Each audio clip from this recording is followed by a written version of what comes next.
¿Alguna vez te has preguntado cuánto queda del Titanic en estos días? Bueno, si no has estado viviendo debajo de una roca, probablemente sepas que han pasado más de 100 años desde que el barco más famoso del mundo naufragó.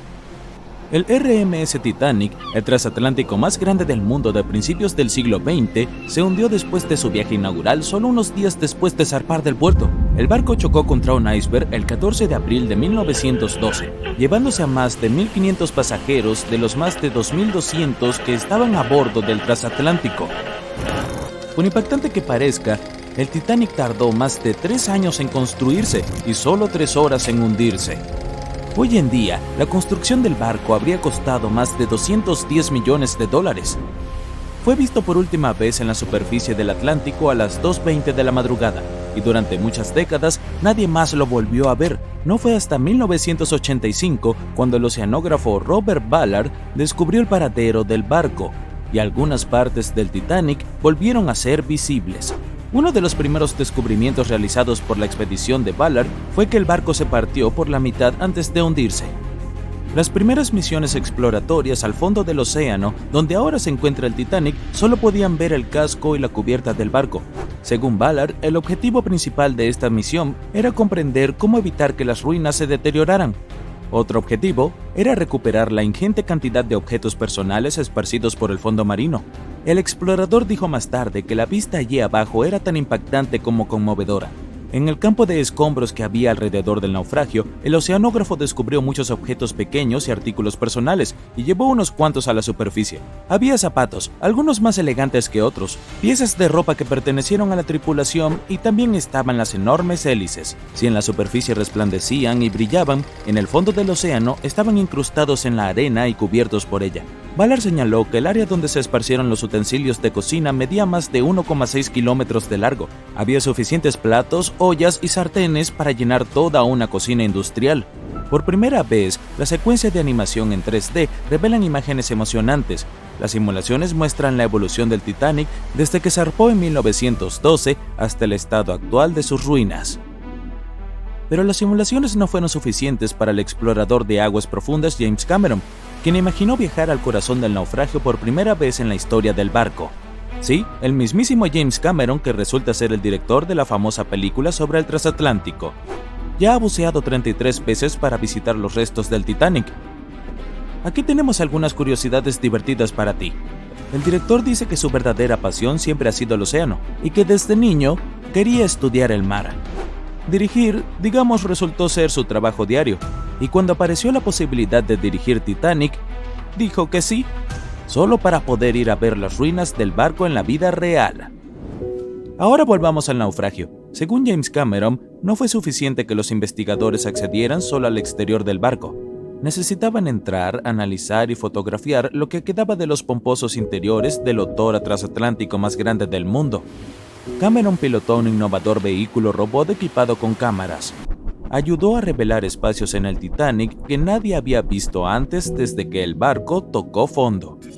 Los baños turcos, por ejemplo, aún tenían sus paredes de azulejos en pie, casi en su totalidad.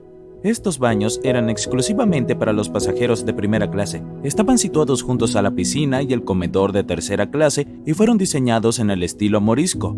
Las personas que descansaban allí solían tener mantas y pedían a los meseros lo que necesitaran. Si las imágenes antes del desastre eran asombrosas, ahora tienen una arista diferente cuando todo lo que ves en ella está oculto debajo de la superficie del agua. Otro descubrimiento impactante fue el mástil del barco. Si miramos el Titanic, en su gloria previa al hundimiento, el mástil llamaba mucho la atención.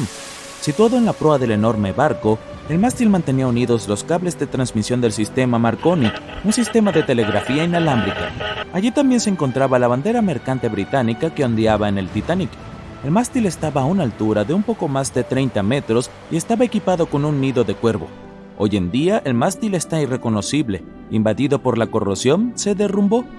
El nido del cuervo también se rompió. Ahora podemos ver por qué el Titanic de hoy en día es un verdadero tesoro para los exploradores. Pero como los restos del barco se encuentran a una profundidad aproximada de 3.800 metros, la luz del sol es inexistente allí. Por lo tanto, las misiones pilotadas dependen de equipos tecnológicos de alta gama para inspeccionar el área. ¿Por qué crees que el Titanic desapareció de la vida del público durante más de 70 años? Bueno, porque en ese momento la tecnología no era lo suficientemente avanzada como para que la gente bajara allí y trajera buenas imágenes del naufragio. Los cineastas fueron los que impulsaron esta tecnología al intentar filmar bajo el agua. Comenzaron construyendo cajas para poner sus cámaras dentro y ahora la fotografía de aguas profundas es muy avanzada y nos permite disfrutar de las maravillas de la vida submarina. Por supuesto, tomar fotografías bajo el mar no es tarea fácil. Por un lado, para soportar esa increíble presión, los submarinos deben ser realmente fuertes y tener paredes gruesas, de no menos de 28 centímetros. Además, los exploradores deben saber cómo filmar y fotografiar cuando casi no hay luz. Había otra cosa que hizo que documentar el Titanic fuera aún más difícil. Cuando los científicos encontraron el barco, estaba cubierto de bacterias de color rojo que dificultaban aún más tomar buenas fotografías. Da la casualidad de que el color rojo no se refleja bien bajo el agua, lo que es muy lamentable para los fotógrafos. Por esta razón, los vehículos operados por humanos que bajan a recorrer las ruinas están equipados con potentes dispositivos de iluminación. Cuando ves algunas partes del barco desde lejos, parece como si hubiera cera de color marrón rojizo goteando sobre las ruinas del Titanic. Pero en realidad, estas estructuras con forma de carámbano son colonias de microorganismos. Cuando el barco se hundió, trajo consigo una enorme cantidad de bacterias que antes no existían en el fondo del océano. Pero ahora, estas bacterias, junto con las condiciones extremas del fondo del océano, se han convertido en una combinación desastrosa para las ruinas del barco. Estas colonias rojas de microorganismos en realidad se alimentan de hierro y acero, que es básicamente todo lo que queda del Titanic.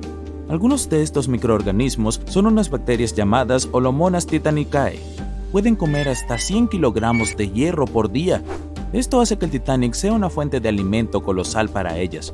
Ha habido muchas especulaciones sobre la esperanza de vida de los restos del barco, después de que los investigadores descubrieron este extraño óxido. Pero, según Cameron y su equipo de investigación, el Titanic no se va a desintegrar pronto.